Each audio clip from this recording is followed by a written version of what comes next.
سب کے پاس نہیں ہے، روح سب کے پاس ہے، روح کی آنکھ سب کے پاس نہیں ہے، اور یہ جس کے پاس ہے اس کو اللہ نے دی ہے۔ یؤتی الحکمۃ من یشاء، میں جس کو چاہوں دانائیاں دے دوں، حکمتیں دے دوں، من یشاء۔ نہ کالے کو دیکھتا ہوں، نہ گورے کو دیکھتا ہوں، نہ کمی کو دیکھتا ہوں، نہ مسلم کو دیکھتا ہوں، نہ پتہ نہیں، میں بس نہیں دیکھتا، جب دینے پہ آتا ہوں دے دیتا ہوں، جب میری عطائیں ہوتی ہیں میں عطائیں کر دیتا ہوں۔ یؤتی الحکمۃ من یشاء، اور میں جب جس کو دیتا ہوں حکمت فقد اوتی خیرا کثیرا، پھر وہ دیتا ہوں کہ جھولیاں بھر دیتا ہوں، خیر کثیر۔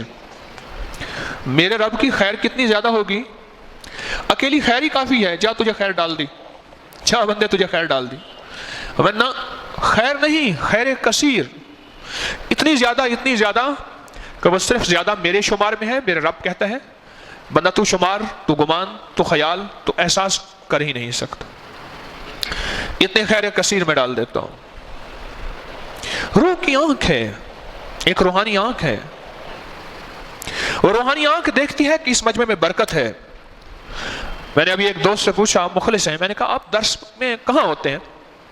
کہنے لگا میں وہ کمرے میں بیٹھ کے سنتا ہوں جہاں آئی ٹی والے بیٹھتے ہیں۔ تو مجھے رمضان یاد آیا، ہمارے ایک مخلص ہیں، بہت قربانی والے، خلوص والے ہیں، میں انہیں ایسے دیکھتا تھا تو مجمع میں نظر نہیں آتے تھے، میں نے کہا پتہ نہیں پھر چلے جاتے ہوں گے۔ پتہ چلا کہ انہوں نے دن رات یہاں وقت کیے ہوئے ہیں، پھر پتہ چلا کہ وہ آئی ٹی کے روم میں احتیاطاً اے سی ہے تو وہیں آرام فرما ہوتے ہیں۔ 18ویں روزے میں منت سماجت سے اس درس میں باہر لے آیا کہ آپ درس تو سنیں گے پر اس مجمع کی برکات کہاں سے ملیں گے جو مجمع میں بیٹھنے سے ہوتی ہیں۔ یہی کیونکہ میں وہاں آئی ٹی کے روم میں نیٹ پہ نظر آ رہا ہوتا ہوں، اسی بلڈنگ میں ہمارے مخصوص دوست ہیں جو اس نظام کو بیٹھ کے کنٹرول کرتے ہیں اور پوری دنیا تک اللہ یہ نظام پہنچاتا ہے، لیکن اس مجمع کی برکات، وہ تو خدمت والے ہیں، ان کو انشاءاللہ وہاں بیٹھنے سے یہاں کی برکات ملے گی، اور جو نہیں ہے ان کی برکات کا کیا ہوگا۔ ایک درویش تھے، ان کی تکبیر اولیٰ فوت ہو گئی، جماعت فوت ہو گئی، اور انہوں نے ایک نماز کو 25 بار پڑھا کہ جماعت کی نماز 25 یا 27 دفعہ پڑھنے والے بندے کے برابر ہے۔ تو غیب سے آواز آئی، آپ نے 25 بار نماز تو پڑھ لی، پر وہ فرشتوں کی آمین کا کیا ہوگا؟ جب امام کہتے ہیں نا وَلَضَّالِّينَ، تو فرشتے کیا کہتے ہیں؟ آمین۔ جہاں ہم دل میں کہتے ہیں آمین، وہاں فرشتے کہتے ہیں آمین۔ تو غیب سے آواز آئی کہ آپ نے نماز تو اتنی دفعہ پڑھ لی ہے پر فرشتوں کی آمین کا کیا ہوگا؟ ایک نظر ہے جو دیکھ رہی ہے کہ یہاں انوارات ہیں، یہاں نور ہے، یہاں برکات ہیں، مسافروں کے، پردیسیوں کے، اللہ کی محبت مدینے والے کا شوق لے کر آنے والوں کے، قربانی سے آنے والوں کے، کوئی دکھیارا، کوئی تکلیف، کوئی غم، کسی کے پاس کرائے کے پیسے نہیں، کسی کے پاس ہیں تو وہ بیٹھ نہیں سکتا نیچے، پتہ نہیں کس مشقت سے، کس تکلیف سے اور کس غم سے بیٹھا ہے۔ یہ جو قربانیاں ہیں ان سے ایک نور نکلتا ہے، قربانیوں سے اللہ کی مدد متوجہ ہوتی ہے اور اللہ کا فضل متوجہ ہوتا ہے۔ جہاں قربانی کرنے والا مجمع آ جائے، جہاں قربانی کرنے والا مجمع آ جائے، اس مجمع کے اندر ایک خاص برکت ہوتی ہے، اور اس کے ساتھ جو بیٹھتا ہے وہ بھی رنگا جاتا ہے، وہ بھی مالا مال ہوتا ہے اس کو قربانی کرنے والے مجمع کی برکت سے۔ وہ ایک آنکھ ہے روح کی جو دیکھتی ہے، وہ روح کی آنکھ ہے جو دیکھتی ہے کہ اس مجمع میں برکت ہے اور یہاں آنے والا برکتیں سمیٹ رہا ہے، اس مجمع میں برکت ہے۔ میں یہاں لاہور سے ساتھ ریمنڈ روڈ پہ کوئی 25-30 ایکڑ کی ایک فیکٹری تھی، انہوں نے کہا جی ہمیں درس کے لیے وقت دیں۔ میں درس کے لیے وہاں گیا چند سال پہلے، اب بھی ان کا مسلسل تقاضا ہے۔ وہ مجھے دھاگا بنانے کی فیکٹری تھی، سردی کا موسم تھا، وہ مجھے اندر لے گئے حالوں میں کہ جی یہاں دعا کر دیں، یہاں دھاگا بن رہا تھا، یہاں روئی آتی ہے، یہاں سے روئی اس مراحل میں نکلتی ہے، یہاں صاف ہوتی ہے، یہاں سے پھر موٹا دھاگا بنتا ہے، پھر موٹے سے پھر باریک بنتا، وہ سارے مراحل میں جب میں وہاں سے نکل کے باہر آیا تو میں نے کالا کوٹ پہنا ہوا تھا، سارے کوٹ کے اوپر بر ہی بر تھی جو کہ عام نظروں سے محسوس نہیں ہو رہی تھی، عام آنکھیں نہیں دیکھ رہی تھی، عام نظریں اس کا احساس اور ادراک کر ہی نہیں رہی تھی، پر بر ہی بر تھی جو میرے سارے کالے کوٹ کے اوپر تھی۔ معلوم ہوا کہ ان ہواؤں اور فضاؤں میں روئی کے ہلکے ہلکے ریشے، دھاگے، نظر نہ آنے والے وہ موجود تھے جو میری آپ کی نظریں نہیں دیکھ رہی تھیں. کوٹ کی روحانی نظر کالا ہونے کی وجہ سے اس پہ ظاہر ہوا اور مجھے احساس ہوا. پھر میں ایسے کوٹ پہ ہاتھ مارتا نہ تھا تو میرے ہاتھوں کے نیچے سے دھاگا سا بن جاتا تھا اس بر کا, جو کہ عام نظریں اس کو دیکھ نہیں رہی تھیں. ایک ہماری وہ نظر ہے جو سائنس کی نظر ہے, جس پہ ہمیں یقین ہے اور جس پہ ہمیں اعتماد ہے, اور ایک وہ نظر ہے جو روح کی نظر ہے, جو قلب کی نظر ہے, جو روحانیت کی نظر ہے, جس کا ہمیں احساس تو شاید کسی کو ہوگا اور یقین بھی بہت کم لوگوں کو ہوگا اور نظر بھی بہت کم لوگوں کو آتا ہوگا, لیکن عموماً اس کا رواج نہیں ہے کہ روح کی نظر بھی کوئی ہوتی ہے اور سائنس کی نظر کے ساتھ ساتھ کوئی دل کی نظر بھی ہوتی ہے. بہت کم لوگوں کا اس کا احساس ہے اور بہت کم لوگ اس کو سمجھ لیتے ہیں اور سمجھ سکتے ہیں. اس کائنات میں ہمارے علاوہ اور بھی کوئی وجود ہے, اس دنیا میں انسانوں کے علاوہ کچھ اور بھی مخلوق بستی بھی ہے, ہنستی بھی ہے, روتی بھی ہے, رہتی بھی ہے.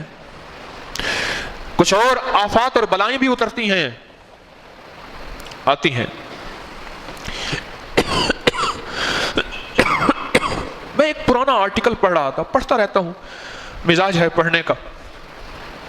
پڑھ رہا تھا ایک پرانے صحافی, ان کا ایک مضمون پڑھ رہا تھا, آغا شورش کشمیری کا رحمت اللہ علیہ. میں اس کا مضمون پڑھ رہا تھا.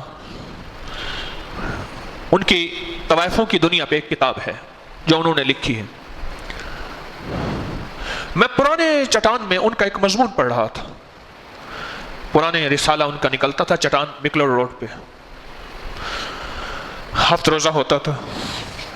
میں نے مضمون پڑھا, مجھے حیرت ہوئی, بہت پرانا پڑھا. کب؟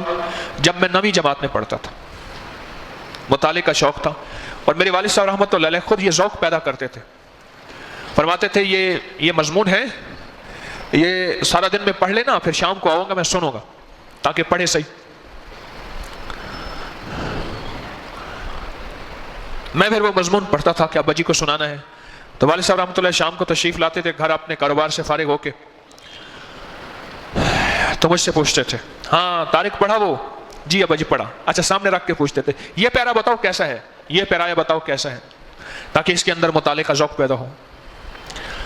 ایک دو میرے بڑے بھائی صاحب اماں رحمۃ اللہ علیہ کام کر رہی تھی, تو انہوں نے ابا جی کی رحمۃ اللہ علیہ کی جو ہے نا لائبریری سے شیلف سے کتاب نکالی اور نکال کے اس کا ورقہ جو پھاڑنا نا, تو پھٹنے کی آواز آئی تو اس کو آواز اچھی لگی, تو اس نے اور ورقہ پھاڑا اور پھاڑا, پھاڑتے اماں جو اندر تشریف لے گئی تو دیکھا ہاں کتاب. گھر کے مزاج میں مار کٹائیوں کا مزاج تھا نہیں, اس کو تادیب کی, ادب سکھایا. شام آئے تو والد صاحب کو کھانا دیا تو ساتھ وہ کتاب بھی رکھ دی کہ جی آپ کے بیٹے نے یہ کتاب پھاڑ دی ہے. ایسے دیکھ کے فرمایا الحمدللہ میرے بیٹے نے کتاب کو ہاتھ تو لگایا ہے, کل کو یہی سنبھالنے والا ہوگا. اب بھی میں جاتا ہوں تو بھائی کے سرانے اتنی ساری کتابیں پڑھی ہوتی ہیں, اتنی ساری کتابیں پڑھی ہوتی ہیں. ان کا یار دوست تو کوئی ہے نہیں, وہ کتابوں کا یار ہے, یا اس بندے کا اپنی تجارت ہے, یا باغ ہے, یا پھر وہ کتابیں ہیں. ہمیں دنیا سے کیا مطلب, مدرسہ ہے وطن اپنا, کتابوں میں دفن ہوں گے ورک ہوگا کفن اپنا. چل بھائی. تو میں نے 9ویں جماعت میں وہ پڑھی چیز. شورش نے لکھا کہ میں بہت طوائفوں سے ملا. ایک طوائف نے ایک سوال, ایک باتوں میں ایک بات نکالی. یہ جو لاہور کی ہیرا منڈی میں بڑی بڑی کوٹھیاں اور بڑے بڑے کوٹھے بنے ہوئے ہیں, شاہکار تعمیر کے شاہکار ہیں, وہاں تعمیر کے شاہکار ہیں. میں کئی بار گیا ہوں. میں نے پہلے بھی کئی درسوں میں عرض کیا کہ میں نے کچھ احباب کی باقاعدہ ترتیب بنائی ہوئی ہے کہ ایسی بوڑھی طوائفیں, کیونکہ طوائف کی پچھاڑی, پہلوان کی پچھاڑی, گھوڑے کی پچھاڑی سمجھتے ہیں, آخری عمر, آخری حصہ, یہ بڑی خطرناک ہوتی ہے. ایسی بوڑھی طوائفیں بیچاری, ان کو کوئی پوچھتا نہیں, پھرتے ہیں میر خار, کوئی پوچھتا نہیں. اس عاشقی میں عزت سادات بھی گئی, کوئی پوچھتا ہی نہیں. تو ان کی خدمت, ان کا خیال, ان کا کھانا, ان کا لباس, کچھ کوشش ہوتی رہتی ہے, کرتا رہتا ہوں. تو وہاں بہترین کوٹھے بنے ہوئے ہیں زبردست. تو کہتے ہیں ایک طوائف نے ایسے چپتی ہوئی بات میں ایسے بات نکالی, بوڑھی تھی بہت زیادہ, کہ ہمارے پاس جو آتے ہیں نا ہمارے پر مال نچھاور کرتے ہیں اور ہمیں بگیاں بنا کے دیتے ہیں. اس دور میں گاڑیاں بہت کم لوگوں کے پاس تھیں, عموماً بگیاں بہت زیادہ ہوتی تھیں. بگیاں دیتے ہیں اور یہ ہمارے شاہکار کوٹھے بنواتے ہیں یہ اکثر وہی ہوتے ہیں جو اپنے باپ دادا کی جائیداد فروخت کر کے آتے ہیں، پرانے نواب، پرانے دولتیے، اور اپنے باپ دادا کی جاگیریں اور جائیداد فروخت کر کے آتے ہیں. پھر کہنے لگے اس طوائف نے ٹھنڈی آہ بھری اور کہنے لگے ہاں جائیداد جیسے آئی تھی اسی راہ پہ جانی، ہمارے پاس ہی آنی، اور کہاں جانی ہے؟ تو میں نے پوچھا یہ جائیداد جیسے آئی تھی کیا؟ کہا یا تو غلط نوکری سے بنی ہوئی ہوتی ہے، یا بہن بھائیوں کا، رشتہ داروں کا کسی کا حق کھایا ہوا ہوتا ہے، بس ختم. یا غلط نوکریوں سے بنی ہوئی ہوتی ہے، یا بہن بھائیوں کے رشتہ داروں کا کسی کا حق کھایا ہوا ہوتا ہے، پھر وہ جائیداد لوٹ کے ہمارے پاس آتی ہے. اور یہ ساری انہی کی جائیداد ہے. یہ دیکھیں کوٹھے ہیں، یہ ہمارے پلنگ ہیں، ہماری اعلیٰ سے اعلیٰ مسہری ہیں. ٹرک ڈرائیور اور طوائف اعلیٰ کھائے گی؟ ٹرک ڈرائیور اعلیٰ نہیں پہنے گا، طوائف اعلیٰ پہنیں گے. ٹرک ڈرائیور بہت اچھا کھائے گا. ڈرائیور جو ہے کھانا ہو نا، بڑی ہوٹلوں پہ نہ جانا، ٹرک ہوٹلوں پہ جانا، اچھا کھانا ملے گا. سفر میں زندگی گزری ہے، میرا اندازہ غلط بھی ہو سکتا ہے، کمزور بھی ہو سکتا ہے. ٹرک ڈرائیور کی چائے بہت اچھی ہوگی، ہے پکی ہوئی چائے پیے گا، بہترین چائے، شربت نہیں پیے گا، چائے کے نام پہ شربت، اور کھانا بہترین کھائے گا. طوائف بہت اچھا کھائے گی، بہت اچھا پہنے گی. ٹرک ڈرائیور کے پہنے کا میں دعویٰ نہیں کرتا اس کا پہننا کیسا ہے، بہت اچھا کھائے گی. اس کی وجہ یہ ہے زندگی ناز و نام میں گزاری گی. اس کی وجہ یہ ہے وہ دوسروں کے ہمیشہ مال پہ پلتی ہے. گھوڑی بھی تھان پہ کھڑے ہو کے دوسروں کے مال پہ پلتی ہے، اور طوائف بھی. اور وہ جو دوسروں کے مال ہیں، اس کے مال، وہ طوائف کے پاس مال جائے گا جو اس انداز کا مشکوک مال ہوگا. میں نے یہ بات سنی تو میں نے اس کی تحقیق کرنا شروع کر دی. میرے پاس ایک آتا تھا طوائفوں کا تحصیلدار، اس کو لفظ وہ تحصیلدار کہتے تھے، ان کا نگران بڑا جو بھی ہے دلال، اس کا نام صابر تھا. تو اللہ کے فضل سے پھر وہ تسبیح پہ لگا، ذکر پہ لگا. میں نے پہلے دن اس سے دوستی لگائی تو میں نے اس سے سوال کیا، میں نے کہا آپ کے پاس کون سے لوگ آتے ہیں؟ اسے میری بات سمجھ نہ آئی. کہنے جی ہر قسم کے لوگ آتے ہیں. مجھے کہنے لگا جی بس تماش بین آتے ہیں. میں کہنا ان میں کون سے لوگ آتے ہیں جو مال بہت زیادہ خرچ کرتے ہیں، کریں مالدار، جاگیردار، پرانے؟ میں نے کہا نہیں، پھر بتائیں. اس کو سمجھ نہ آئی. کچھ عرصے کے بعد مجھے اس نے یہی جواب دیا جو میں نے آپ کو بتایا. اور پھر ایک بات کہی بڑی عجیب، اور یہ بات میں نے 3-4 طوائفوں، بوڑھی طوائفوں سے سنی ہے اور کچھ ان کے دلالوں سے سنی ہے. عجیب بات کہے، بتاؤں. کہنے لگا کہ ہمیں پتہ چل جاتا ہے کہ اس کا مال کیسا ہے، ہم اس کے مطابق اس سے وعدہ بھی کرتے ہیں، دعوی بھی کرتے ہیں، مطالبہ بھی کرتے ہیں، ڈیمانڈ بھی کرتے ہیں. اس کے مطابق ہمیں پتہ چل جاتا ہے. مجھے کئی دھوبیوں نے بتایا ہمیں پتہ چل جاتا ہے کپڑا پہننے والا گناہگار ہے، بدکار ہے، سیاہکار ہے، نیکوکار ہے. اور مجھے ایک دھوبی نے کپڑا اٹھا کے دیا کہ مجھے کہنے لگا، اور مجھے بابا جی کہتا تھا کہ بابا جی میرا گمان یہ ہے کہ یہ بندہ درود پاک زیادہ پڑھتا ہے. میں نے کہا تجھے کیسے پتہ؟ ہائے ہائے، کوئی نماز نہیں پڑھتا تھا وہ، میں نے آج تک اس کو مسجد میں نہیں دیکھا. مر گیا، اللہ غریب کی رحمت کرے. میرے والد صاحب کی تجارت کے ساتھ وہ رہتا تھا، اس کا دکان تھی، کبھی نہیں دیکھا. پر اس کی سینس، اس کا ادراک، کیوں قربانی کرتے کرتے، مجاہدہ کرتے کرتے وہ ایک سینس پہ پہنچا تھا. اس کی حس کہتی تھی یہ ہے، کہہ رہا یہ وہ کپڑا ہے. اچھا میں نے کہا جب یہ کپڑا لینے والا آئے مجھے ملوائیے گا. جب کپڑا لینے والا آیا تو اس نے کہا جی وہ ان کا بیٹا ہے، آپ کو ملنا چاہتا ہے، میرے والد صاحب کا نام لے کے. کیوں؟ اس نے کہا ایسے ہی کہنے لگے آپ سے باتیں کرنی. ملا ایسے، میں نے دیکھ کے کہا میں نے لگتا یہ آپ بہت ذکر کرتے ہیں، تسبیح کرتے ہیں.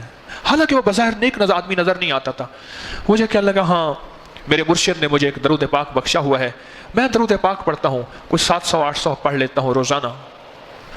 میں دھوبی کا منہ دیکھوں اور دھوبی میرا منہ دیکھے، اور اس نے ہمارے جو ایک دوسرے کے نظروں کا تعاقب دیکھا نا، نظریں ٹکرا رہی ہیں. مجھے کہنے لگا کیا مطلب، آپ کیوں پوچھ رہے ہیں؟ میں نے کہا استاد، اس کا نام استاد کالا تھا. میں نے کہا استاد کالے نے کہا ہے یہ سوٹ ہے جو سوٹ درود پاک پڑھتا ہے. جب بندہ کسی چیز پہ قربانی کرتا ہے وہ کچھ چیز اس پہ کھلتی ہے. ذمہ دار زمین پہ قربانی کرتا ہے، وہ کہتا ہے زمین وتر پہ آ گئی ہے، اب اس قابل ہے کہ اس میں بیج بویا جائے. اور وہی زمین ذمہ دار جب قربانی نہیں کرتا، ایسے بیج ڈال دیتا ہے، وہ زمین بیج کھا جاتی ہے. میرا کلاس فیلو ہے، پھل بیچتا ہے، اب بھی پھل بیچتا ہے، پھل بیچتا ہے. تو میں اس کے پاس تربوز لینے گیا. اماں نے فرمایا تربوز لیا پر سرخ لے آنا. میں نے کہا تربوز دے اور سرخ ہو، کاٹ کے دے. کہنے لگا کاٹ کے نہ لے جائیں، گھر جاتے جاتے نا اس کا پانی نکل جائے گا اور ذائقہ خراب ہو جائے گا، آپ کو میں دوں گا اور بالکل سرخ ہوگا، لال، آپ زندگی اپنا تسلی کریں۔ میں نے کہا کاٹ دے، کہ آپ تسلی کریں۔ اس نے پکڑ کے نا تربوز ایسے کیا اور ایسے اس کو ہلکا سا زور دیا، ایسے زور کر کے رکھ دیا، دوسرا تیسرا کرے یہ لے جائیں۔ یقین جانے اس کے ہاتھ کا ایسے زور اور تجربہ، میں لے گیا اور گھر جا کے کاٹا تو بہترین تھا، اور ایک دفعہ نہیں کئی بار اس کا تجربہ کیا۔ زندگی میں تجربہ کرتے کرتے، محنت کرتے کرتے، مجاہدہ کرتے کرتے، مشاہدہ کرتے کرتے، اس کی ایک سینس ہے، چھٹی حص ہے، یہ لفظ کیا کہوں، ایک اس کے اندر احساس پیدا ہوتا ہے کہ یہ چیز ایسے ہوگی اور وہ ایسی ہوتی ہے۔ ڈاکٹر مسلسل مریضوں کا تجربہ کرتے کرتے ایک کیفیت پہ پہنچتے ہیں، مریض لے جاؤ 6 ہفتے بچے گا، کل مر جائے گا، رات نہیں گزار سکے گا، اور ویسے ہو جاتا ہے یا نہیں ہوتا؟ کیا ڈاکٹر کو سے اللہ کی ڈائریکٹ باتیں ہوتی ہیں؟ بس اس کا ایک تجربہ ہے، اس کا ایک مشاہدہ ہے، اس کی ایک سینس ہے کہ ایسا ہو رہا ہے اور ہو جاتا ہے۔ طوائف بیٹھی بیٹھی بتا دیتی ہے کہ اس کے پاس مال کون سا ہے۔ کہنے لگے ہمارے ہاں ایک اصطلاح ہے طوائف ہمارے ہاں۔ اس نے کہا ہم دیکھ کے ان کی اپنی اصطلاحات ہیں، جیسے گنگوں کی اپنی اصطلاحات، ہجڑوں کی اپنی اصطلاحات، ہر شعبے کی اپنی اصطلاحات ہیں، اپنی ٹرمز ہیں، ٹرمز۔ کہنے لگے ہماری ایک اصطلاح ہے، وہ اصطلاح یہ ہے بھوگڑی ہے۔ کہنے لگے اس کو کہہ دیتے ہیں کہ اس مطلب یہ ہے اس کا مال ایسا نہیں کہ ہمارے پاس آئے، اس کا مال ایسا نہیں ہمارے پاس آئے، ہم کہہ دیتے ہیں اسے اس کا مال ہمارے پاس نہیں آتا۔ ایک روح کی دنیا ہے، اس کی آنکھیں ہیں، ایک سائنس کی دنیا ہے اور سائنس کی آنکھیں ہیں۔ ایک بندہ تجربہ کرتے کرتے، وہ ذمہ دار کی شکل میں ہے، وہ تاجر کی شکل میں ہے، وہ طوائف کی شکل میں ہے، وہ کسی شکل میں ہے، وہ بھی چیز پڑھ لیتا ہے، پرکھ لیتا ہے، سمجھ لیتا ہے، اس کو سینس سمیل کر لیتا ہے، اس کو واچ کر لیتا ہے۔ ایک وہ شخص ہے جس کے پاس روح کی دنیا ہے، من کی دنیا ہے۔ کیا اس کی سینس، اس کی من کی دنیا میں کچھ نہیں ہوتا؟ اس کی من کی دنیا میں ہے، اس کے پاس بھی کوئی احساسات اور ادراک ہیں، اور وہ بھی محسوس کرتا ہے کہ مجمع میں برکت ہوتی ہے، مجمع کے ساتھ بیٹھنے میں برکت ہوتی ہے، اور مجمع کے ساتھ مل بیٹھنے میں برکت ہوتی ہے۔ چاہے وہ چٹائی ہو یا ارد گرد پسینے کی سمیل بو آ رہی ہو، غریب لوگ بیٹھے ہوں، مزدور بیٹھے ہوں، جنہوں نے اعلیٰ پوشاک اور اعلیٰ خوشبوئیں نہیں لگائے بیٹھے ہوں، پر یاد رکھیے گا جس طرح روزے دار کی بو میرے اللہ کے ہاں مشک کی خوشبو سے زیادہ ہے، منہ کی بو حدیث میں آتا ہے، مفہوم ہے، اسی طرح بعض پسینے والوں کی بوئیں بھی تیرے مشک کی خوشبوؤں سے کہیں زیادہ بہتر ہوتی ہیں۔ یہ روحانی آنکھ دیکھ کے بتاتی ہے۔ حضرت نظر رحمۃ اللہ علیہ ایک اللہ والے تھے، وہ ایک درویش کے ہاں جاتے تھے، ان کی محفل میں جاتے تھے۔ ایک جگہ کسی مجبوری، تھوڑی سی مجبوری تھی، بس زیادہ مجبوری اس کو بنا لیا، نہ گئے۔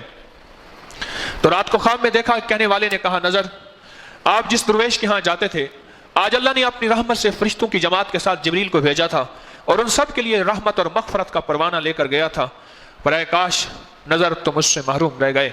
فرماتے ہیں میں ساری رات روتا رہا، پھر ساری زندگی روتا رہا، جس چاہت کے لیے میں گیا تھا اے نظر سوائے تیرے سب کی بخشش کا پروانہ مل گیا ہے، اے کاش تو بھی وہاں ہوتا اس مجمع میں اور تیری بخشش کا پروانہ بھی ہو جاتا۔ اور میں ساری عمر پچھتاتا رہا اور ساری عمر روتا رہا کہ کاش میں بھی ہوتا۔ یہ روح کی آنکھ دیکھتی ہے، یہ چہرے کی آنکھیں نہیں دیکھتی، پر اس چیز کو بھی سائنس کی آنکھ نہیں دیکھ سکتی۔ کچھ سائنس ہے جہاں جا کے ٹھہر جاتی ہے، اب بھی سائنس کہتی ہے عاجز ہیں، برمودا ٹرائی اینگل سے ہم عاجز ہیں کہ پتہ نہیں کیا ہے، اڑن تشتریاں کیا ہیں، سائنس سال ہر سال سے صدیوں سے ریسرچ کر رہی ہے، اڑن تشتریاں کیا ہیں، اوپر سے آتی ہیں، ایک سیارے ہوتے ہیں، اترتے ہیں، ایک مخلوق ہے اس میں سے نکلتی ہے اور پھر چلی جاتی ہے۔ سائنس ایک وقت ایک جگہ، گلیکسیز کہکشائیں، سیارے ستارے بس ہیں، سائنس کی ایک طاقت ہے، سائنس وہاں آ کے رک جاتی ہے۔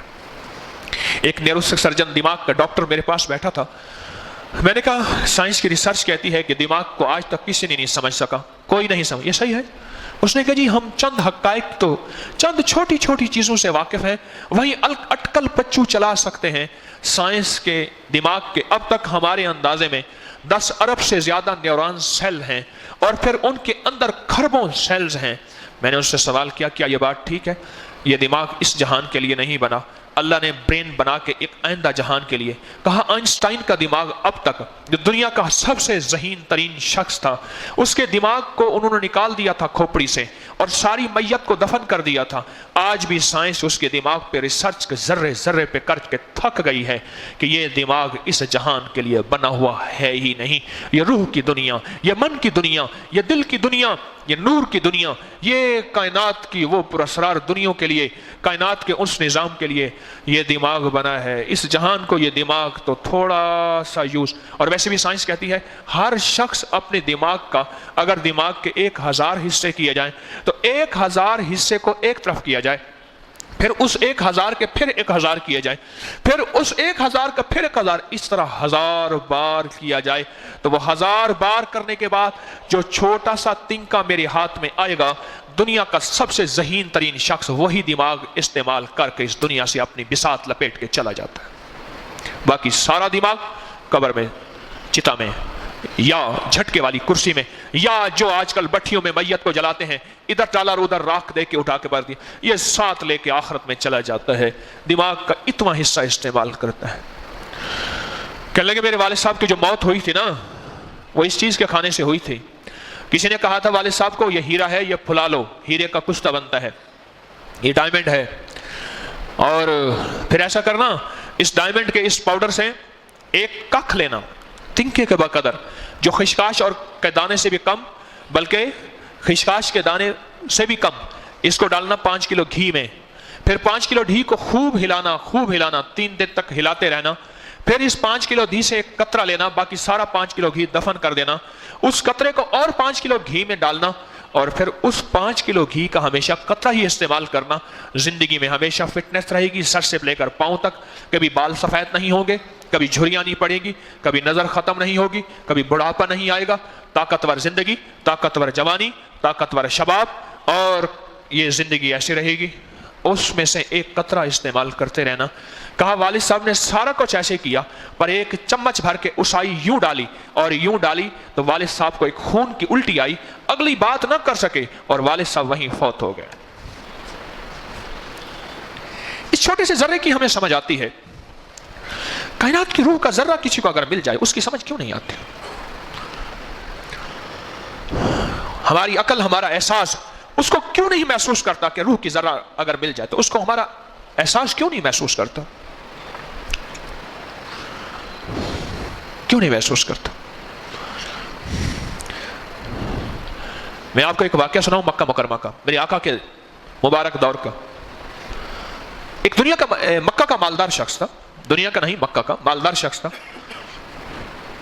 اب بھی جو ہندو مالدار ہوتا ہے اس کو سندل کی لکڑی سے جلاتے ہیں اور دیسی گھی ڈالتے ہیں یا بادام روغن ڈالتے ہیں، باداموں کا تیل مہنگا ہے، اور سندل کی لکڑی سے اس کو جلاتے ہیں۔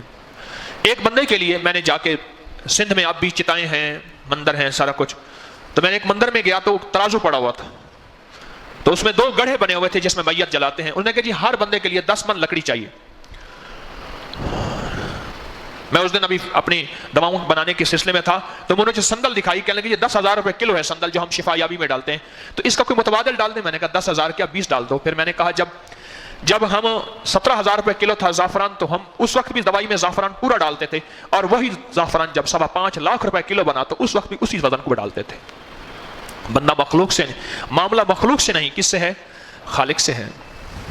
تو میں نے کہا، کہنے لگے 10,000 روپے کلو سندل ہے، ہماری ایک دوا ہے شفا یابی، ہمارے کچھ خمیرے بنتے ہیں، کچھ دوائیں ان میں ہم ڈالتے ہیں، کہنے لگے بہت مہنگی ہے۔ میں نے کہا پوری ڈالو۔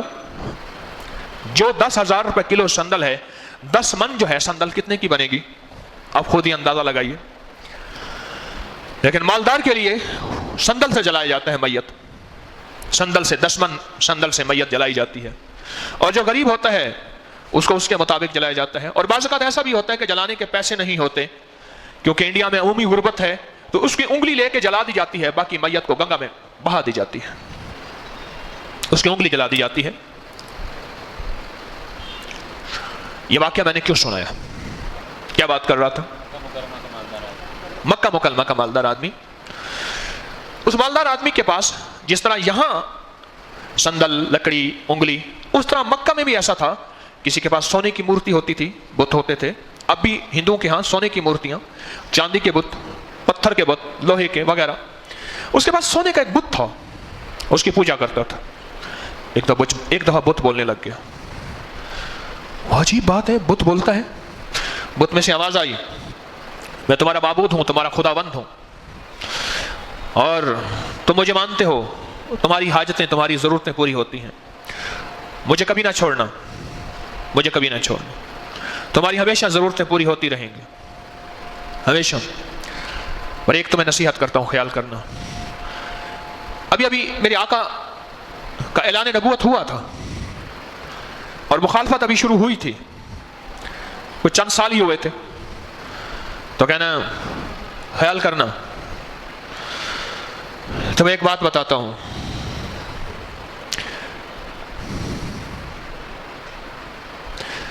یہاں ایک شخص ہیں، ان کا نام ہے محمد بن عبداللہ صلی اللہ تعالی علیہ وسلم. وہ نبوت کا دعویٰ کرتے ہیں، نعوذ باللہ وہ نبی نہیں ہے، اور نبوت بنی اسرائیل میں ختم ہو چکی تھی، وہ نبی نہیں ہے. ان کی بات نہ مان، بس یہ کہہ کے بہت چپ ہو گیا. اور حیران ہوئے، بڑا خوش بھی ہوا کہ ہم جو اوپر نیچے کے ذہن میں تھے کہ پتہ نہیں ہے یا نہیں ہے، کچھ لوگ نعوذ باللہ ان کو جھٹلاتے تھے اور کچھ لوگ ان پہ ایمان لے آئے تھے. اب جو ماننے والے تھے اور جو نہ ماننے والے تھے، ان کے معاشرے میں آپس میں کشمکش چل رہی تھی. اس نے اپنے اور دوستوں کو بلایا اور بلا کے اس کے سامنے ہاتھ جوڑ کے کہنے لگا، اے دیوتا، اے بت، بتا، ان کو بتا. بت پھر بولا. وہ روز اپنے دوستوں کو بلا کے لے آتا تھا اور یقین پختہ ہو رہا تھا کہ ہمارا بت بول رہا ہے، ہمارا بت بول رہا ہے. ایک دفعہ اس نے خود حضور کو، میرے آقا کو، سرور کونین صلی اللہ تعالی وسلم کو دعوت دی کہ آئیں، ہمارا دیوتا، ہمارا بت آپ کے بارے میں کچھ باتیں کرتا ہے. حضور اپنی غلاموں کی جماعت کے ساتھ تشریف لے گئے، صحابہ اہل بیت کی جماعت کے ساتھ تشریف لے گئے. جب وہاں تشریف لے گئے تو اس نے بت کو کہا، بول. اس نے سب سے پہلے بت نے کلمہ پڑھا، لا الہ الا اللہ محمد الرسول اللہ. اکثر مجھ سے ہاتھ میں بیعت ہونے والے حضرات کلمہ غلط پڑھتے ہیں، کلمہ صحیح نہیں پڑھتے. میں اپنا کلمہ بھی درست ابھی تک کر رہا ہوں، صحیح نہیں ہوا، لیکن کلمہ ایسا ہے جیسے میں پڑھ رہا ہوں. اگر پھر بھی کمی ہے مجھے بتا دیجئے گا. اکثر لوگ کلمہ ٹھیک نہیں پڑھتے. اور یاد رکھیے گا، عربی کائنات کی واحد زبان ہے جس میں تھوڑا سا لہجے میں یوں فرق آ جائے، معنی بدل کے انسان کفر تک نعوذ باللہ پہنچ جاتا ہے. کلمہ کیا ہے؟ لا الہ. اس لا کو تھوڑا سا کھینچنا ہے، لا الہ الا اللہ محمد الرسول اللہ، محمد الرسول اللہ. کیوں جی، میرا کلمہ ٹھیک ہے نہیں؟ ٹھیک ہے. محمد الرسول، یہاں اکثر کمی ہوتی ہے، یہاں ان دو لفظوں میں کمی ہوتی ہے. محمد الرسول اللہ، رسول اللہ نہیں ہے، محمد الرسول اللہ.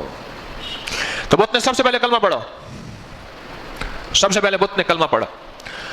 اور کلمہ پڑھنے کے بعد کہنے لگا، یہ اللہ کے نبی ہیں جو ہمارے سامنے بیٹھے ہیں اپنے غلاموں کے ساتھ. یہ خاتم النبیین ہیں، ان کے بعد کوئی نبی نہیں آئے گا، یہ آخری نبی ہیں. ان پہ ایمان لانا حق ہے، ان کا کلمہ پڑھنا حق ہے. جو ان پہ ایمان لائے گا وہ دنیا آخرت سنوار دے گا. اس بت نے پوری ایک تقریری کر دی. اب سارے حیران، اور میرے آقا اور ان کے غلام، ان کے چہرے پہ مہکنا اور خوشیاں. اس نے کیا کیا؟ غصے میں آ کے اپنے بت کو توڑ دیا. اور یہ سارے حضرات باہر تشریف لائے میرے آقا کی رہبری میں. اب واپس تشریف لے جا رہے تو آگے ایک گھوڑ سوار ملا، اس کے ہاتھ میں ننگی تلوار اور خون سے رنگین تھی، جیسے تازہ قتل کیا اس نے. تو حضور کو آ کے سلام عرض کیا اور سر جھکا کے خدمت میں عرض کیا، آقا آپ کا غلام ہوں اور آپ کی خدمت کر کے آ رہا ہوں، میری غلامی اور خدمت قبول کرے. جو یار فرید قبول کرے، سلطان بھی تو سرکار بھی تو، میری خدمت قبول کر لیجئے. تو حضور نے فرمایا کیا؟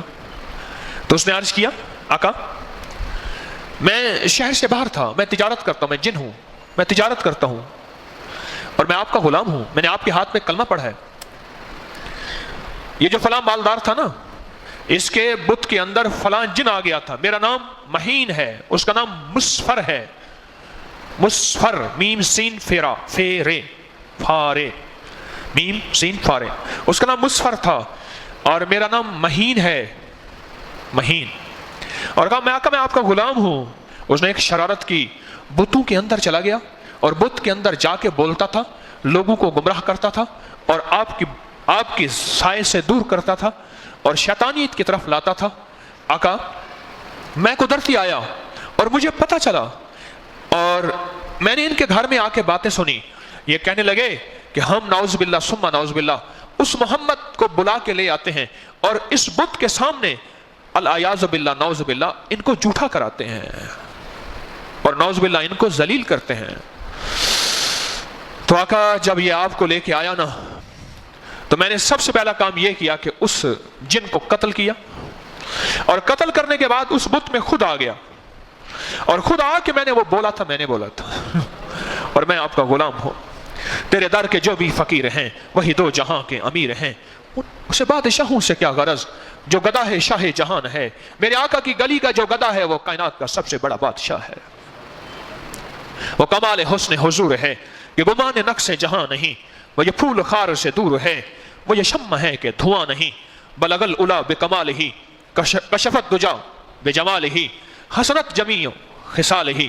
یہ اشعار 3 کہے تھے، چوتھی ربائی چوتھا مصرع بن نہیں پا رہا تھا، کئی دن تک کشمکش میں رہے یہ درویش کئی دن تک کشمکش میں رہے، آخر رات میں آقا کا دیدار ہوا، آقا نے فرمایا کہے صلو علیہ وآلہ، بلغ العلا بکمالہ کشفت دجا بجمالہ حسنت جمیع خصالہ، صلو علیہ وآلہ، کہے صلو علیہ وآلہ۔ جب یہ کہا تو یہ شعر پورا ہو گیا اور میرے آقا کی زبان اطہر سے نکلا ہوا وہ فرمان، لاکھوں شاعر آئے، ان کے کروڑوں اشعار ہوئے، دنیا آئی چلی گئی، بس اس درویش کا یہ شعر رب نے اتنا اس کو شرف قبولیت بخشا کیونکہ اس آخری مصرے میں میرے آقا کے زبان اطہر سے نکلے ہوئے وہ بول اور موتی ہیں، وہ میرے آقا نے، میرے اللہ نے چن لیے ہیں اور قیامت تک یہ ہمیشہ چمکتے اور مہکتے رہیں گے۔ لگا کہ میں آپ کا غلام ہوں اور میں نے اس کو قتل کیا اور اس بت کے اندر میں تھا اور میں نے وہ بت کے اندر آ کے وہ سارے خیر کے بول بولے تھے، تو آقا میری اس خدمت کو قبول فرمائے۔ آقا نے اسے دعائیں دی اور رخصت کیا۔ ایک آنکھ وہ ہوتی ہے جو مجھے آپ کو دیکھ لیتی ہے، ایک وہ آنکھ وہ ہوتی ہے جو مجھے آپ کو نہیں دیکھ لیتی، وہ آنکھ لے آئے جو غیب کی ان ساتوں کو پہچان لے، ان لمحوں کو پہچان لے، یہ کون سی سات اور لمحہ ہے۔ گھر سے نکلا کالی بلی سامنے آئی، گھر سے نکلا کالا کتا سامنے آیا، گھر سے نکلا میرے آگے سے الو گزر گیا تو کہتا میری سات ہے، میں اب اس کام پہ نہیں جاؤں گا۔ کہنے لگا ہفتے اور منگل کی سات ہمیشہ نحس ساتیں ہیں، اس پہ پخ نشتر ہوتی ہے، اس میں مریخ آ کے ٹھہر جاتا ہے، اس میں فلاں ہوتا ہے، لہٰذا منگل اور ہفتے کی سات کا خیال کرنا۔ ایک سات یہ ہے، ایک سات وہ ہے کہ جس میں مشتری ہے، وہ مشتری کی سات ہے۔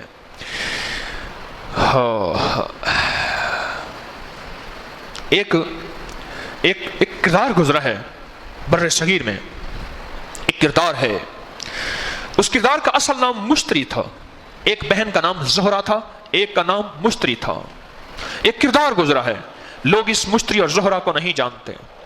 ان کا استاد کا نام آغا حسن تھا، قزلباش تھا، ایران کا رہنے والا تھا، یہاں آیا تھا لکھنؤ میں۔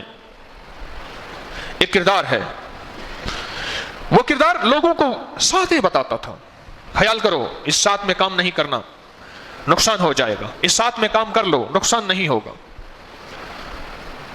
اور اللہ پاک کا نظام دیکھیں، اسی دور میں ایک درویش تھے، ان کا نام تھا شاہ عبدالعزیز محدث دہلوی رحمۃ اللہ علیہ، حضرت شاہ ولی اللہ کے بیٹے تھے، بڑی وقت کی پہنچی ہستی اور سرکار تھے، اسی دور سے وہ بھی درویش تھے۔ وہ لوگوں کو بتاتے تھے، وہ بھی ساتیں بتاتے تھے، پر ان کی ساتیں بڑی عجیب و غریب ہوتی تھی، ان کی ساتیں بڑی عجیب و غریب ہوتی تھی۔ ایک بندہ ان کے پاس آ کے رہنے لگا اور کہنے لگا حضرت مجھے کوئی اسم اعظم بتا دیجیے، میری زندگی سنور جائے گی، میرے دن رات سنور جائیں گے۔ حضرت کی خدمت میں رہتے رہتے رہتے کچھ وقت گزر گیا۔ جب کچھ وقت گزر گیا تو سرکار نے فرمایا اچھا تجھے اسم اعظم دیتا ہوں، ایسا کر یہ روٹی لے لے اور جنگل میں چلا جا، چلتے جانا آگے تجھے ایک ریچھ ملے گا، یہ روٹی اس کو ڈال دینا، پھر اس کے پیچھے چلنا، جہاں وہ جائے چلتے جانا، جب وہ ریچھ جہاں جائے، اور پھر جو کچھ تجھے نظر آئے پھر اس کے بعد آ کے مجھے بتانا۔ روٹی لے لی، جنگل میں چلے گئے، اور چلتے چلتے چلتے چلتے چلتے چلتے چلتے آگے دیکھا ایک ریچھ ہے، اس کو روٹی ڈال دی، اس روٹی منہ میں لے لی، کھائی نہیں، وہ آگے چل پڑا۔ یہ ان کے پیچھے چلتے گئے، چلتے چلتے جنگل ختم ہوا، پہاڑ شروع ہو گئے، پہاڑوں کے بعد غار شروع ہو گئی، ایک غار میں وہ ریچھ چلا گیا، یہ بھی اس کے پیچھے چلتے گئے، حتیٰ کہ غار میں گپ اندھیرا، کچھ نظر نہیں آ رہا تھا، اور بعض اوقات ریچھ پیچھے مڑ کے دیکھتا تو اس کی آنکھوں کی چمک اس کو محسوس ہوتی، اور ریچھ کے قدموں کی آنچ سے احساس ہوتا تھا، اور یہ بھی پیچھے چلتے چلتے چلتے آخر کار اجالا آنا شروع ہو گیا، کچھ سویرا شروع ہوا، اور ایک احساس ہوا کہ اب غار ختم ہونے والی ہے، اور جب غار ختم ہوئی ایک مطلع سا ہوا، وہاں نظام دیکھا، عجیب چیز دیکھی، وہاں کا آسمان اور تھا، وہاں کی زمین اور تھی، وہاں کا چاند ستارے اور تھے، وہاں کی مخلوق اور تھی، وہاں کا نظام اور تھا۔ حیرت سے دیکھتے دیکھتے دیکھتے ایک بندہ ملا، اور ریچھ غائب ہو گیا۔ بھائی کہاں سے آئے؟ اس نے کہا میں دلی سے آیا ہوں۔ ارے وہ کہاں ہے؟ اس نے کہا میں زمین سے۔ اچھا اچھا یہ بتاؤ، میں زمین سے آیا ہوں۔ اس نے کہا یہ کیا ہے؟ اس نے اپنی دنیا کا ایک نام بتایا جو اس کو بھول گیا، تو اس نے کہا یہ کیا ہے؟ تو اس نے پھر بتایا، پھر بھول گیا۔ اس نے کہا وہ کیا ہے؟ اس نے پھر بتایا، وہ بھول گیا۔ اس نے آخر کار ایک لفظ کہا، پھر اس کو سمجھ آ گئی۔ وہ لفظ کیا کہا؟ الحمدللہ رب العالمین، میرا اللہ عالم کا رب نہیں عالمین کا رب ہے۔ اس نے کہا تجھے ایک درویش نے بھیجا، یہ عالم دکھانے کے لیے بھیجا ہے، انہیں ہمارا سلام کہیے گا، شاہ عبدالعزیز صاحب رحم اللہ تعالی علیہ کو ہمارا سلام عرض کیجئے گا۔ اور کچھ باتیں عرض کی، یہ واپس آئے، اسی غار سے واپس آئے، واپس آتے آتے واپس اپنے جہان میں آ گئے، پھر دیکھا غاری غائب، مڑ کے نظامی غائب، شیخ کی خدمت میں آئے اور دیکھ کے عرض کرنے لگے۔ انہوں نے فرمایا، اور آتے ہی انہوں نے ان کے سلام کا جواب دے دیا، فرمایا بیٹھ جاؤ، بس مجھے بتانے کی ضرورت نہیں، اور تجھے یہ بتانے کی ضرورت ہے تو اسم اعظم مانگتا تھا، ہم تجھے کچھ اور دینا چاہتے ہیں، وہ ہے دل کی آنکھیں اور روح کی آنکھیں۔ کیوں؟ اللہ نے یہ سارا نظام جو بنایا ہے، تیری آنکھوں میں ابھی تھوڑی ادھوری آنکھیں ہیں، میرے رب کا نظام بہت بڑا ہے، اور وہ رب کا نظام میں ہے الحمدللہ رب العالمین۔ اس لیے سورۃ فاتحہ میں میرے رب نے عالم نہیں فرمایا، عالمین فرمایا ہے، عالم نہیں فرمایا۔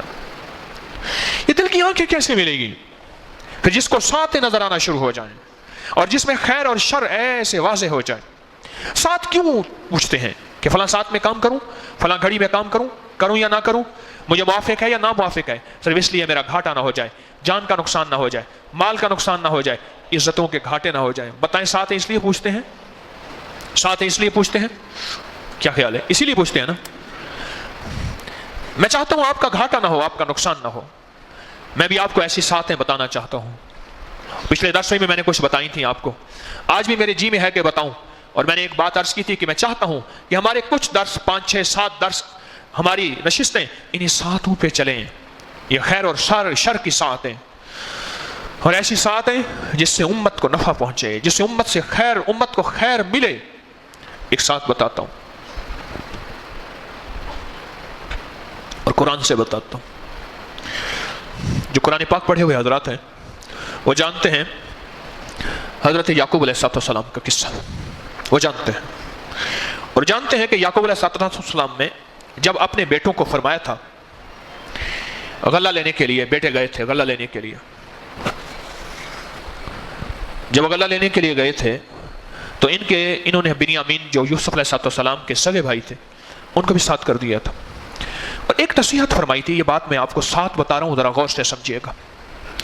ایک نصیحت فرمائی تھی، آپ قرآن پاک کی وہ آیت اٹھا کے دیکھیں، اس آیت کی تفسیر پھر اٹھا کے دیکھیں تو آپ کو یہ چیز انشاءاللہ ملے گی، اور یہ میں نے تفسیر سے بات لی ہے۔ ایک بات فرمائی تھی، بیٹا دروازے سے اکٹھے نہ جانا۔ کون سی آیت ہے؟ کسی کو یاد ہے؟ کالا یا، ہاں بھائی کالا یا بنیا لا تدخلوا ابوا،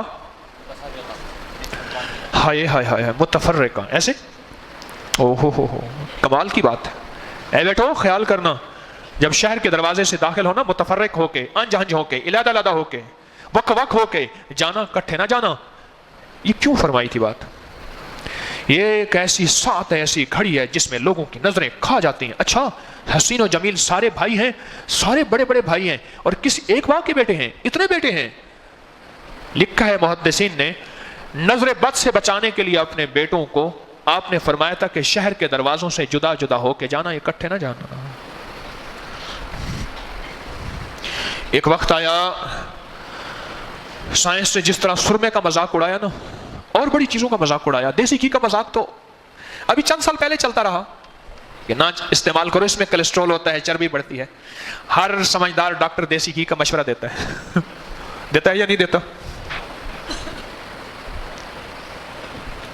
ہر سمجھدار ڈاکٹر دیسی گھی کا مشورہ دیتا ہے. سائنس نے پہلے پرہیز کا بڑا مذاق اڑایا، کچھ نہیں ہے، حکیم ایسے کہتے ہیں ہر چیز کھاؤ. اب چارٹ سامنے رکھے ہوئے ہیں، اس میں اتنی کیلوریز ہیں، اس میں اتنا پروٹین ہے، اس میں اتنا نشاستہ، فلاں آئرن، فلاں فلاں. کیوں جی ہے یہ ڈائٹ، یہ غذا کھائیں، یہ نہ کھائیں. اسی طرح سائنس نے بہت عرصہ سرمے کا اور نظر بد کا مذاق اڑایا. یہ کیا ہے؟ اس سے کیا ہوتا ہے؟ ہمارے ابا و اجداد کے گھر کے ساتھ ریاست اور اسٹیٹ کا ایک وزیر رہتا تھا، اس کے بہت سارے بیٹے تھے. غریب تھا، کسی کے گھر وہ پلا تھا. ایک بندہ تھا، وہ ہر وقت اپنے گھر میں ایک یتیم ضرور رکھتا تھا اور اس کو پالتا تھا، پڑھاتا تھا. پھر اس کو علی گڑھ سے پڑھایا. اس دور میں علی گڑھ کی تعلیم کا ایک معیار تھا. پھر اعلیٰ تعلیم دلائی. پھر ریاستوں میں، جو پاکستان میں بر صغیر کی 557 ریاستیں تھیں، ان ریاستوں کے بڑے راجے، مہاراجے اور نواب ایسے لوگوں کو جاب کے لیے، بڑی بڑی نوکریوں کے لیے رکھتے تھے. اس شخص کو بھی نوکری کے لیے رکھا. خدا داد صلاحیتیں ایسی تھیں، رب کا نظام. یہ کرتے کرتے ریاست کا وزیر خارجہ بن گیا، اسٹیٹ کا وزیر خارجہ بن گیا. تو ان کا میں نے باغ دیکھا، بہت بڑا باغ تھا اور ہمارے گھر کے قریب تھا. بہت بڑا باغ تھا، اس میں بہت بڑی حویلی تھی. اور قدرت کا نظام ہے، آج وہ حویلی ایک ترکان کے پاس ہے، بڑھئی کے پاس ہے،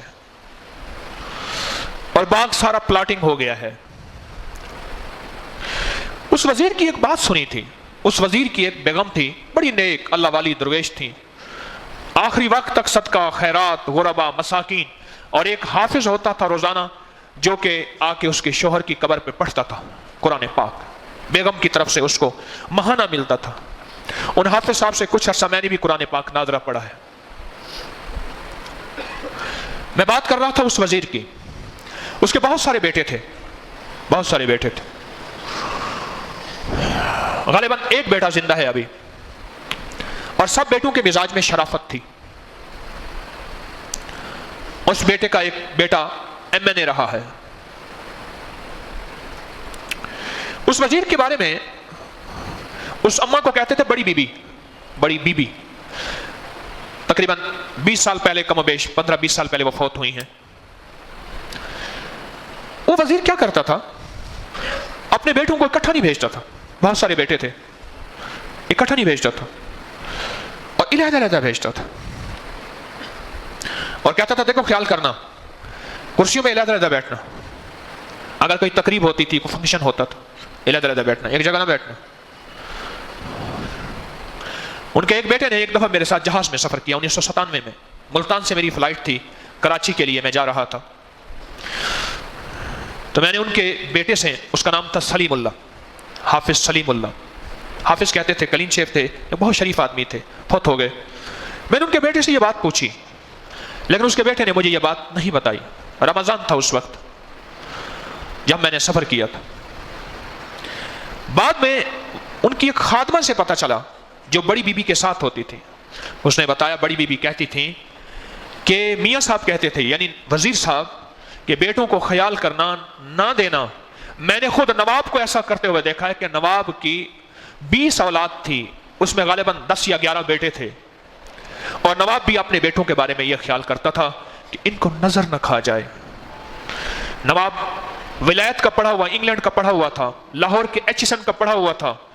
نواب 1904 میں پیدا ہوا، 1966 میں اس دنیا سے رخصت ہو گیا، پر وہ کہتا تھا نظر کھا جاتی ہے. وزیر خارجہ اعلیٰ تعلیم یافتہ تھا، وہ کہتا تھا نظر کھا جاتی ہے. سائنس کہتی ہے نظر سے کچھ نہیں ہوتا، دیکھنے سے کیا ہوتا ہے. آج سائنس ساری کی ساری نظر پہ جو ریسرچ کر رہی ہے، اور نیٹ کی دنیا میں بیٹھنے والے اٹھا کے نیٹ پہ گھومیں نظر بد کی کیا تاثیر ہے اور نظر سے کیا ہوتا ہے. آج سائنس کے سامنے ایک آنکھ کھلی ہے. جس طرح سرمے کے بارے میں سائنس کہتی تھی کچھ نہیں ہوتا, سرمے کے اندر ایک لیڈ ہوتا ہے جس کو سیسا کہتے ہیں, یہ آنکھ کی پتلی اس کو نقصان پہنچاتا ہے, جبکہ سائنس کہتی تھی, پرانی سائنس کہتی تھی نہیں, سرما زندگی اور آنکھ کے لیے حفاظت ہے.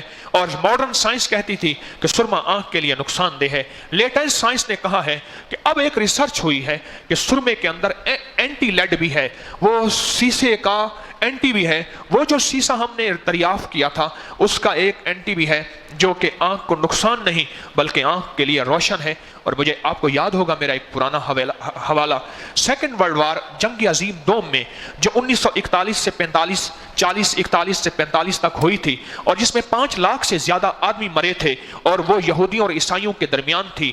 اس جنگ کے اندر ہیروشیما اور ناگاساکی جاپان کے 2 شہر جس میں کائنات میں سب سے پہلے ایٹم بم کا دھماکہ ہوا اور تجربہ ہوا اور انسان اور پتھر اور لوہا موم بن گئے, آج بھی ہیروشیما اور ناگاساکی کے شہر کی وہ ایٹمی باقیات اور تباہیوں کو باقی رکھا گیا ہے, اس کو نہیں مرمت کیا گیا. کچھ عمارتوں کو وہاں جو ریسرچ بہت ساری سامنے آئی, وہاں یہ بھی سامنے آئی کہ اس وقت جو تابکاری اثرات ہیں, ایٹمی اثرات ہماری ہواؤں اور فضاؤں میں موجود ہیں, جو ملک خفیہ ایٹمی دھماکے کر رہے اور تابکاری اثرات ہیں جس کی وجہ سے چشمے بڑھ رہے, نظریں کمزور ہو رہی, اور وہ نظریں جو پہلے چاند میں بھی پڑھ لیتی تھیں آج وہ جوان خود چشمہ لگا کے پھر رہے, اور وہ بوڑھے جو چاند میں پڑھ لیتے تھے آج بوڑھے ہیں جو بیچارے جو ہیں وہ دیکھ ہی نہیں سکتے.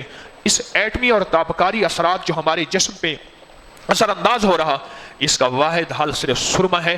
اور ان سائنسدانوں نے جو اس کے بچاؤ کے لیے ریسرچ کی تھی, جہاں بچاؤ کی بے شمار اور بھی چیزیں بیان کی, وہاں ایک یہ بھی بیان کی تھی کہ اگر کاش ہمارے ہر جاپانی کے باڈی پہ, بدن پہ اگر سرما ملا ہوا ہوتا تو اس کی ایٹمی تابکاری چیزیں اس پہ اثر انداز نہ ہوتی, اور انسان ہمارے اندھے لولے لنگڑے اور اپاہج نہ ہوتے. کہ سرمے کے اندر وہ طاقت اور تاثیر ہے جو ایٹمی نظام کا مداخلت اور مقابلہ کرتی ہے.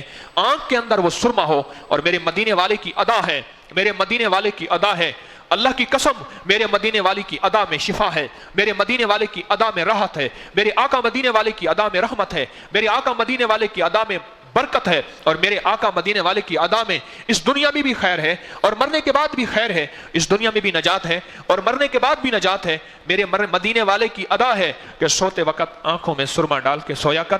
جب تو آنکھوں میں سرما ڈال کے سوئے گا اور آنکھیں بند کر دے گا, آنکھوں کو چارجنگ پہ لگا کے سویا کر. اپنا موبائل تو چارج کرتا ہے, آنکھوں کو چارج نہیں کرتا. اس ساتھ کو بھی تو پہچانا کرو.